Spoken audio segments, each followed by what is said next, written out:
వస్తారు, మీరు వెళ్ళండి, నా మాట వినండి అని ఒత్తిడి చేయడంతో అప్పుడు నాకు కూడా అనిపించింది కరెక్టే, పవన్ సార్ని కలవాలి.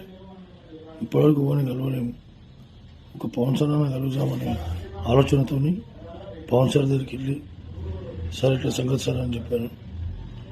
ఇప్పుడు ఇమీడియట్గా స్పందించారు. అన్నాడు, వెంకట్ గారు ఏం కావాలో చెప్పండి, నా తరపు నుంచి నేను చేయాలన్నా, ఇంకా ఏం నేను ఎట్లాంటినో ఏం ఫికిర్ చేయకు, నేను చేపిస్తా, నీ కిడ్నీ ప్రాబ్లం మొత్తం తీపిస్తా, నీకు ఎందుకు కూర్చోండి అని చెప్పి కూర్చోబెట్టి షూటింగ్ షాట్లోకి వెళ్ళి మళ్ళీ వచ్చి మళ్ళీ మాట్లాడి మళ్ళా పోయి వచ్చిన మహానుభావుడు. ఇవాళ నాకంటూ ఆర్థిక పరిస్థితి బాగాలేదంటే 2 లక్షల రూపాయలు డబ్బు నా బ్యాంకులో వేయించాడు. ఆయనకు పాదాభివందనాలు.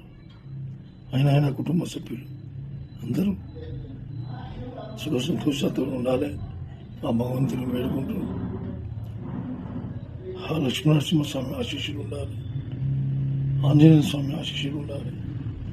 పవన్ సార్ ఇంకా బాగుండాలి, మనస్ఫూర్తిగా చెప్తున్నా.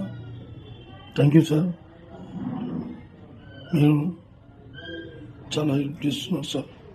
నా జీవితకాలంలో మరవని హెల్ప్ సార్. నా కన్న తల్లిదండ్రులు ఎంతనో, తర్వాత మీరు కూడా అంతే సార్. మా కుటుంబ సభ్యులందరికీ మీరు కూడా మా తల్లిదండ్రులే కదా సార్. ఎందుకంటే నా లైఫ్లో ఫస్ట్ టైం నన్ను 2 లక్షల రూపాయలు ఆదుకున్న ఏకైక వ్యక్తి పవన్ కళ్యాణ్, డిప్యూటీ సీఎం గారు.